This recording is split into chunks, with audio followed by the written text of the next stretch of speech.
Hello बच्चों, let's read the question.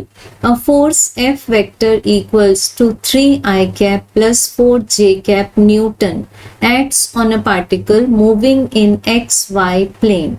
Starting from origin, the particle first goes along x-axis to the point 4,0 meter and then parallel to y-axis to the point 4,3 meter.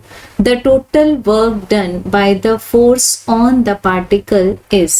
So बच्चों given है यहाँ हमें एक particle जिस पर force act करता है. So given है हमें यहाँ पर कि जो फोर्स एक्ट करता है, फोर्स को हम मान लेते हैं F वेक्टर. सो इस फोर्स के इन्फ्लुएंस में फोर्स वेक्टर का हमें इक्वेशन गिवन है 3i cap plus 4j cap and it is in the SI unit newton. So इस फोर्स के इन्फ्लुएंस में यहाँ जो डायग्राम दिखाया है, ये पार्टिकल पहले ओरिजिन से स्टार्ट करता है. सो इस पॉइंट से पार्टिकल ने स्टार्ट किया.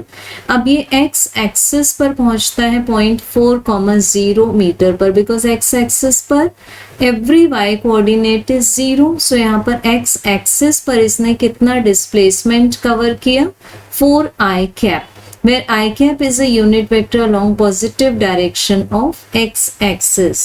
And then question and diagram के instruction के according अब ये पार्टिकल y axis के पैरेलल चलता है और पहुंच जाता है 4,3 पर.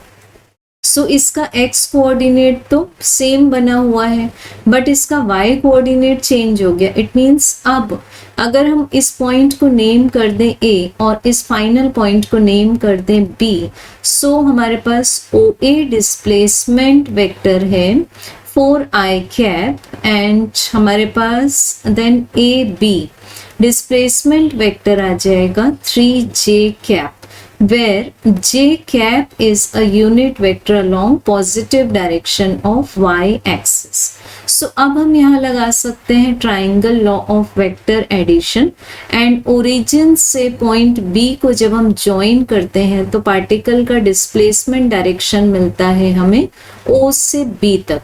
सो यहाँ ट्राइंगल लॉ लगाने पर हमें OB वेक्टर का आंसर मिल जाएगा OA vector plus AB vector. So this is equals to 4i cap plus 3j cap and it is in meter. अब हमें कैलकुलेट करना है कि वर्क कितना हुआ, इस फोर्स ने कितना वर्क किया पार्टिकल पर. So as work is a scalar quantity और इसको हम एक्सप्रेस करते हैं by the dot product of force vector and the displacement vector. So यहाँ वैल्यूज पुट कर देंगे. So force vector is 3i cap plus 4j cap. Dot product displacement vector is 4i cap plus 3j cap और unit हो जाएगी newton metre, जिसको हम लिख सकते हैं as the SI unit joule. ये भी न्यूटन मीटर भी SI यूनिट ही है, बट हम देख सकते हैं कि सारे ऑप्शंस हमें गिवन है जूल में. सो अब हम यहाँ पर डॉट प्रोडक्ट की कैरेक्टरिस्टिक्स चेक करेंगे. सबसे पहले इसमें हमें मिलता है I dot I equals to J dot J equals to K dot K, means the dot product of a vector with itself is equal to 1. Next check करेंगे हम the dot product of two mutually perpendicular vectors will be 0. So similarly I dot J equals to J dot K equals to I dot K. अब इनको commutative law लगा देंगे. So J dot I equals to K dot J equals to K dot I. अब इसका answer भी आ जाएगा 0.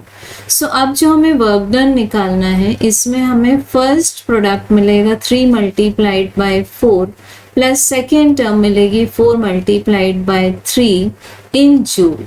सो हमें correct answer मिल जाएगा 12 plus 12, it means 24 joule and it is positive. So correct answer is option 3. Thank you.